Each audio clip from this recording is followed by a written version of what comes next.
Imagine a warm March morning in 1977, the kind of day in Honolulu where the sun filters through the swaying palm trees, casting long shadows across the school grounds, and the distant hum of the ocean waves blends with the chatter of students arriving for class. McKinley High School, a bustling hub of teenage dreams and dramas, stands as it always has, its buildings a mix of concrete and history, echoing with the sounds of lockers slamming and laughter ringing out. But on this particular morning, something feels off.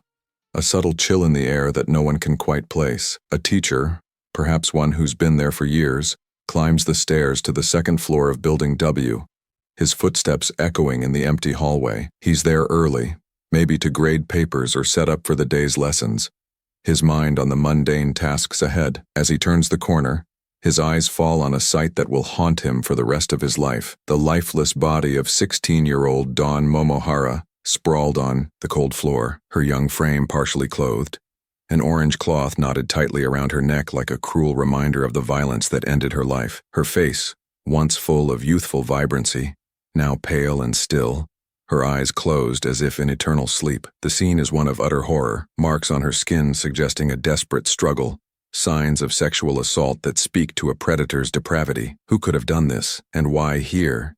In a place meant for safety and learning. Dawn Momohara wasn't just any student. She was the kind of girl who embodied the spirit of Aloha, warm and kind, with a smile that could light up the darkest room. Born and raised in the islands, she grew up in a close-knit family, her days filled with the simple joys of Hawaiian life. Beach outings, family barbecues, and school events that brought the community together. At McKinley High, she was known for her dedication, pouring her energy into her studies, perhaps dreaming of college or a career that would take her beyond the shores of Oahu. Friends recall her as sweet and unassuming, the type who would help with homework or share a laugh during lunch. She played the flute in the school band, her notes floating through rehearsals like a gentle breeze. But beneath that cheerful exterior, was there something more? Did she have secrets like any teenager? Or was she simply in the wrong place at the wrong time? The day before her body was found, on March 12, 1977, Dawn had been at home, going about her normal routine. Then came that mysterious phone call, a man's voice on the line, unknown to her family. What did he say? Was it an invitation, a lure, or something innocuous that turned sinister? Dawn told her mother she was heading to the nearby Ala Moana shopping center with friends, a popular spot for teens to hang out, shop, and escape the structure of school. She left home around 6 p.m., her flute case in hand, perhaps planning to practice later. But she never made it to the mall, or if she did, no one saw her there. Hours ticked by, the night deepening, and when she didn't return, worry set in. Her family searched, called friends, but nothing. The next morning, the grim discovery at school. The police arrived swiftly, their sirens cutting through the morning calm, transforming the school into a crime scene. Yellow tape cordoned off Building W, detectives in suits combing every inch for clues. The autopsy report was chilling. Cause of death: asphyxiation by strangulation, with evidence of sexual assault. Bruises on her neck from the orange cloth, fibers that might hold secrets, semen samples preserved in a way that, back then, seemed futile without advanced technology. Witnesses came forward. One reported seeing a suspicious man near the English building the night before, standing by a car parked oddly on the grass. The vehicle? A 1974 or 1975 Pontiac Le Mans, dark-colored, with distinctive features that police sketched out in hopes of jogging memories. The man was described vaguely, medium build, perhaps in his late teens or early 20s, someone who blended into the crowd. Was he a student, a drifter, or someone closer, hiding in plain sight? Sketches were distributed, plastered on bulletin boards and in newspapers, but leads fizzled. Detectives interviewed everyone: classmates, teachers, family. Among them, two brothers, Gideon Castro, a 1976 graduate of McKinley, and his younger sibling, still a student. Gideon admitted to knowing Dawn. They'd met at a school dance the previous year, shared a moment at a carnival in February 1977. He claimed the last time he saw her was days before, walking past his home. His brother corroborated parts of the story, but there were inconsistencies, small details that nagged at investigators. No arrests were made, though. The evidence wasn't enough. The DNA sample from Dawn's clothing was stored away, a silent witness in an evidence locker, waiting for a future where science could unlock its secrets. As days turned to weeks, the investigation hit wall after wall. The community reeled. Parents kept their kids indoors. Schools heightened security, but the fear lingered like a fog over Honolulu. Dawn's family was devastated. Her sister, also in the band, couldn't bear to return to school for weeks. The flute now a painful reminder. Funerals were held, tributes poured in. But justice? It seemed elusive. What was the orange cloth? A scarf from her own wardrobe, or something the killer brought? Why the school? Was it a place of opportunity, or did it hold personal significance? Rumors swirled. Maybe it was a jealous rival, a spurned admirer, or even a serial offender preying on the vulnerable. But without solid leads, the case slipped into the shadows, becoming one of Honolulu's cold cases, filed away in 1977, but never forgotten by those who loved her. The 1980s dawned, Hawaii evolving with tourism booming and new faces arriving, but Dawn's memory faded for most.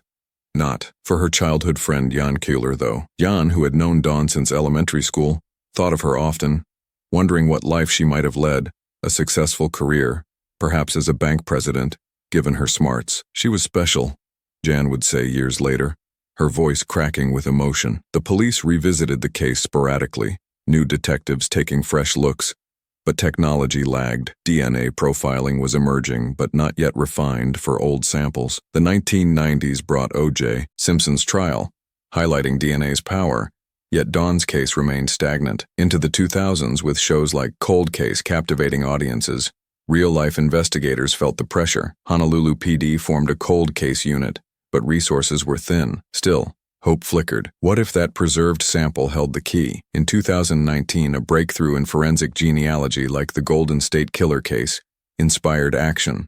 Detectives pulled the evidence, sent it to modern labs. By 2020, they had a DNA profile, an unknown male's genetic fingerprint, clear and viable after 43 years. But whose was it? The search began in earnest, uploading to databases, chasing familial matches.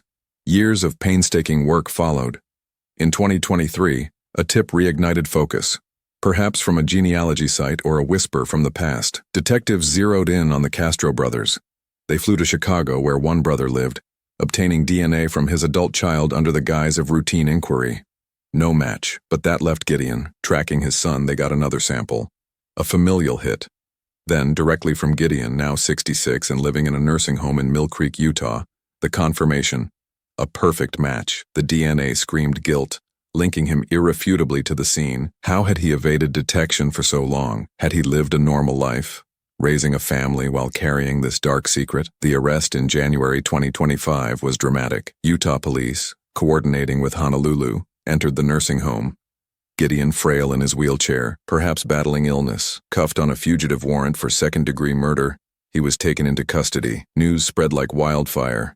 Headlines blaring, "Cold case cracked after 48 years." Honolulu PD held a press conference, praising DNA advancements. "Justice has no expiration date," a detective said, the room buzzing with questions. Former McKinley students reacted with shock. Gideon had been unremarkable, not the monster they'd imagined. Grant Okamura, the old band teacher, hoped for conviction, for closure. Dawn's friends rejoiced, tears mixing with relief. But was it over? February brought court appearances. Gideon, via video from a hospital bed, waived extradition challenges, his lawyer arguing innocence but seeming resigned. Extradition loomed. Trial in Hawaii anticipated, yet whispers of doubt emerged. What about alibis from 1977? The phone call. Could it be traced to him? The car. Did he own a Pontiac? Details trickled out. Gideon had been 18 at the time, living nearby, familiar with the school grounds. Perhaps he lured her with that call, met her under pretense, the encounter turning violent in Building W. But why? Jealousy? Rejection? The motive remained a void, adding to the mystery. Then, the shocking turn in March 2025. Just as planes were prepped for extradition, Honolulu prosecutors sent a letter to Utah. Recent complications with a material witness and the state of the evidence. What complications? The public demanded answers. But silence reigned. Was the witness Gideon's brother recanting old statements? Or someone new whose testimony crumbled? Evidence issues. Perhaps chain of custody flaws in the DNA. Speculation ran wild. Utah Judge John Nielsen, reviewing the case, ordered release. Late Wednesday, the decision. By Thursday, Gideon walked free. Or rather, wheeled back to his nursing home. No ankle monitor. No restrictions. Free after an arrest that promised justice. April 2025 saw outrage boil over. Jan Kohler spoke to the media. Why? Arrest him if you're not ready? She wants justice. Dawn deserves it. Protests formed outside the prosecutor's office. Calls for transparency. Mayor Rick Blangiardi faced questions, but responses were vague. Ongoing investigation. Need more time. Funding shortages. Overworked staff. Or something deeper like political pressure or evidentiary holes. The material witness stayed anonymous, their role a tantalizing puzzle. Months dragged on. No new charges, no extradition. By summer, the story faded, from headlines, but not from hearts. Now in November 2025, as trade winds whisper through Honolulu, the case lingers in limbo. Gideon Castro, 66 and ailing, resides quietly in Utah, his days perhaps numbered, but unburdened by bars. The DNA match stands unchallenged, yet no trial date set. Prosecutors hint at progress, but details are scarce. Is there new evidence brewing? Or will this become another layer of mystery? Dawn's spirit, friends say, hovers, seeking resolution. The orange cloth, the phone call, the shadowy man by the car, all pieces of a puzzle that refuses to complete. What secrets does Gideon hold? Did he act alone? Or was there more to that night? The answers tease from the edges, drawing us in, compelling us to wonder, will justice ever dawn for Dawn Momohara? But let's rewind, delve deeper into that fateful night. Picture Dawn leaving home, the sun dipping low, casting golden hues over the neighborhood. She walks with purpose, flute case swinging, unaware of the danger lurking. The phone call.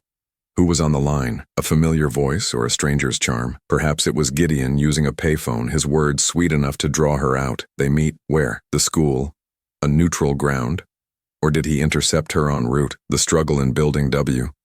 Did she fight back, her nails scratching, leaving marks he hid? The orange cloth, maybe from a band uniform, or something grabbed in haste. He flees, heart pounding into the night, the Pontiac rumbling away on the grass. Investigators in 1977 pored over every detail. Door-to-door canvassing, polygraphs for suspects, but nothing stuck. The brothers' interviews, Gideon calm, his story consistent, but eyes perhaps averting. His brother nervous, echoing words. Alibis checked. Home that night, they claimed. But witnesses? Spotty. The case file grew thick with reports. Photos of the scene haunting in black and white. Decades later, DNA's evolution. From basic profiling in the 80s to genealogical databases in the 2010s. The Golden State Killer's capture in 2018 inspired Honolulu's team. They partnered with labs, uploaded profiles anonymously.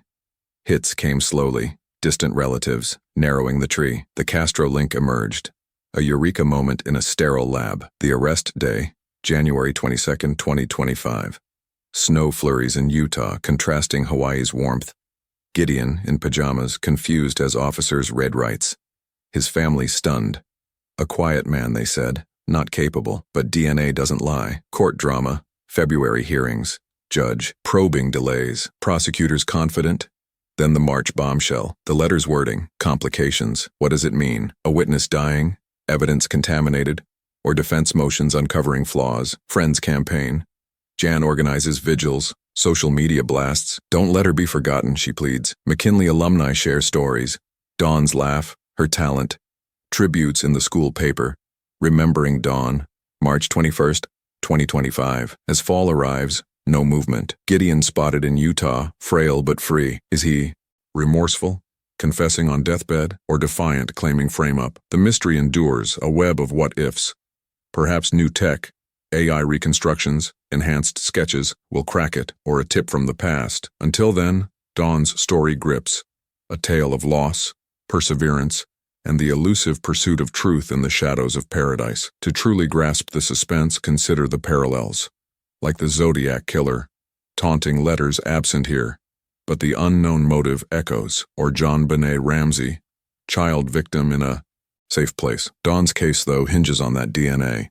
Ironclad, yet stalled. Imagine if you were there, a student in 1977, hearing whispers. Fear gripping hallways, Locks checked nightly. The killer among us, that dread builds, layer by layer. Family's pain. Mother aging with grief. Sister carrying the flute's melody as tribute. Holidays empty. Birthdays marked by tears.